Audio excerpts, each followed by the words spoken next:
Kevin Owens is out indefinitely, and CM Punk told the world what his favor is. Let's get into Smackdown.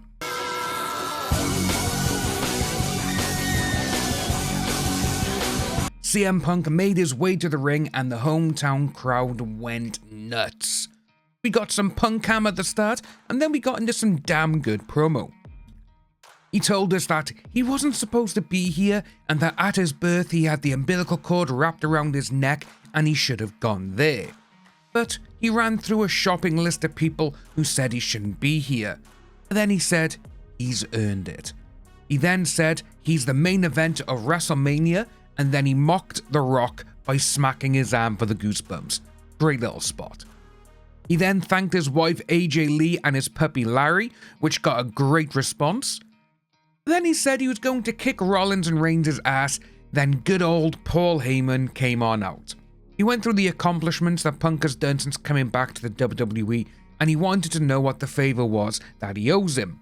Punk looked at him, asked him, "Is Reigns here?" And he went, "No, not yet. When he gets here, I'll let you know." He left the ring and Heyman was just flabbergasted in the ring.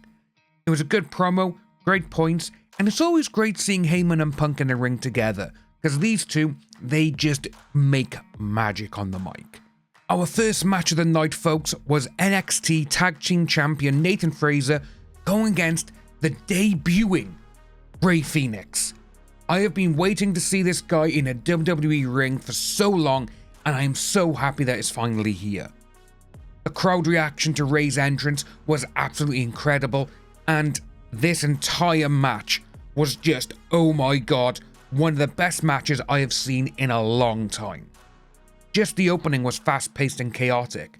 Nathan Frazer did a good job in staying in time with Fenix as well, and he absolutely deserves the praise that he gets for this match as well. Fenix brought the heat, and Frazer did such a great job with it. Like I said, keeping up with him, they were jumping, they were flipping, they were spinning. It was just absolutely incredible. We got a phenomenal looking pile driver from Fenix, but only got a 2 count. But then Fenix got the win with the Mexican Muscle Buster, and holy hell, this match was just incredible. I can't believe how good this match actually was. The rating for this, 4.6 out of 5. Saxon then came into the ring when he caught up with Fenix, but Fenix took the mic and he just said, "I can finally say this. I am WWE." Great match overall so far, and a great match to open the show with. Our next match was US Champion LA Knight against Tama Tonga. Knight starts the match with some big rights, knocking Tonga down to the mat and taking control. Tonga did get a 2 count, though, as he dropped Knight with a high back body drop. As Knight got back up, he took back control of the match and ran the corners with Tonga's head, smashing it into each of the turnbuckles. This then set Knight up for the running knee, which Tonga took like a champ. Knight went to go for the pin, but Tonga rolled out onto the outside of the ring next to Solo Sikoa. On the outside, Knight took care of the business, but he also kept his eye on Sikoa. But as it always happens, Knight took his eye off Sikoa, who got the ref's attention, and Tonga got the upper hand as Knight went flying over the announce table. After this, it was a good match back and forth between them on the outside and the inside. They both got suplexes in, clotheslines and body drops. But Tonga went to the top rope and he actually started to mock Knight. Then when he dived for a diving elbow, Knight moved and Tonga hit the mat hard. Then we got Solo Sikoa doing what he normally does. He interrupted and he got the ref's attention. But Knight took advantage of this and he got the win. It was a good solid match with a rating of 4 out of 5. Backstage, we caught up with Paul Heyman, who was actually waiting on the Tribal Chief to arrive. He grabbed the camera, looked into the lens and said, "CM, whatever the favor is, yes, I will do it." Black SUV pulled up behind Heyman and Heyman started acting all giddy like a little kid, only for Rollins to jump out. Rollins looked at Heyman and said, "You look awful. But let me know when Reigns arrives, as I want to see what this favor is." This is going to be a good episode, you can just tell by the way everyone was going about it. Back to the ring, we then had Charlotte Flair make her way down to the ring as we got a Flair and Stratton face-off. The crowd booed the hell out of Flair, and rightfully so. To be honest with you, I'm not a fan of Charlotte Flair, but seeing how that she's come back from injury, she's got all these championships, and she won the Rumble. To everyone, that is actually not fair, because she has been out. She's won all these championships. She doesn't need to be in another main event of WrestleMania. Well, she's not, but you know what I mean. She doesn't need to be in another championship match. But with the crowd booing so much, it was absolutely electric and you could feel it. Flair put Stratton down by calling her a charity case and that she wants to show the world that there is no comparison between the two. Stratton hit back though with a great line about the greatest opponent for Flair is not a wrestler, but it's the crowd, as they hate her. But then Stratton brought in Ric Flair and said she will never live up to the reputation that her father has. The entire crowd booed Flair so loud she couldn't get a single word out. She physically had to stop talking for them to finish. Flair had a smile as the crowd kept booing her. When Stratton spoke, the crowd quietened. But then when Flair even had a hint that she was going to say something, the boos came raining back. It was great. But one of the best things about this was, you could actually see that Flair was stumped. She just said, yeah, okay, you can have the last word. And it was absolutely great to see. Flair tried to get some barbs in, but it didn't work. The crowd were 100% behind Stratton, and I'm here for it.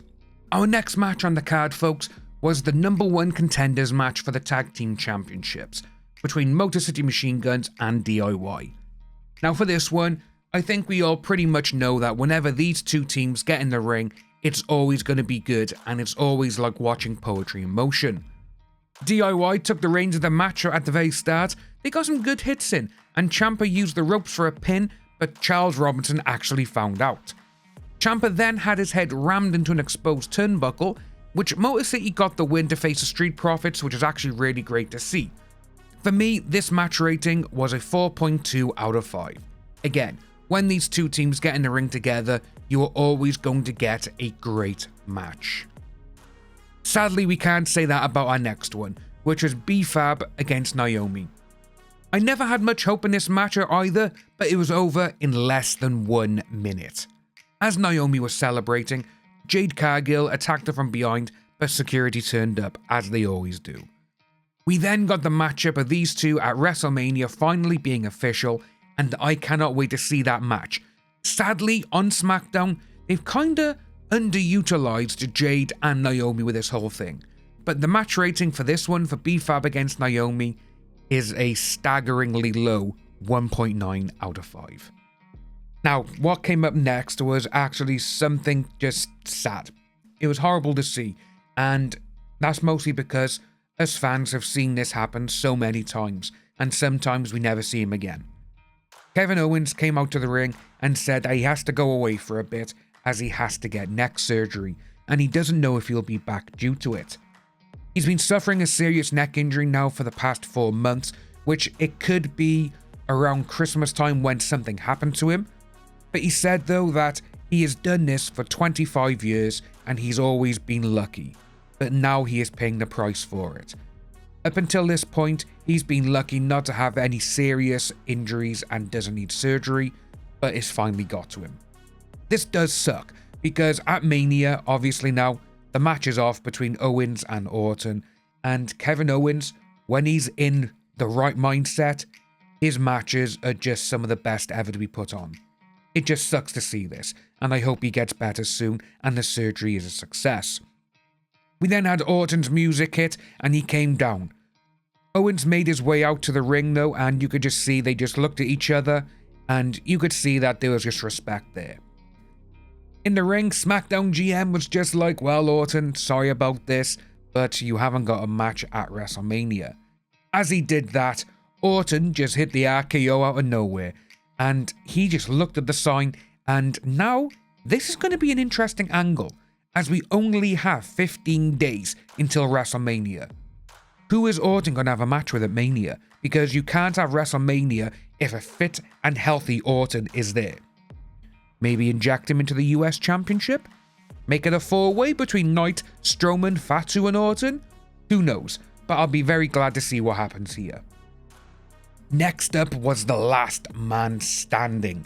Braun Strowman, Jacob Fatu, and they didn't even make it to the ring before they started brawling, folks. We did get a few early counts, but nothing getting these guys down beyond a 7. Strowman went under the ring and he brought out a table. He put it up in the ring, set it in the corner, and Strowman almost got put through it by Fatu, but he got a big boot in. On the outside, Strowman got thrown across the announce table by some serious force behind Jacob Fatu's crossbody. Fatu then charged Strowman, who countered with a chair to the face. I just can't tell you how excited I was to actually see a chair being utilised to hit someone in the face. It has been so long, but it was also a very, very good spot. Then after this, as Fatu was trying to get to his feet, we possibly had the best looking Strowman Express we've ever seen. They both went through the barrier like a goddamn speeding bullet. It was incredible. Sadly though, we did have a break then, and we saw when we came back that we were actually in the crowd. Strowman grabbed Fatu and they climbed the crew arena, and Strowman suplexed Fatu off the crew area through 2 tables. Again, brilliant spot. Got to a count of 9, but both of them got up somehow. The match has been incredible so far up to this point, and I possibly think this could be the best match that these two have had against each other. They both got back into the ring, where Fatu speared Strowman through the table that was set up in the corner. With this, Fatu got the 10 count and the win. We now have Fatu against LA Knight at Mania. Great match, rating 4.2 out of 5. But with this though, could Orton get involved? Who knows? We'll have to wait and see. After the recap of Cena and Rhodes, Reigns arrived at the arena and he completely ignored Paul Heyman and walked right past him.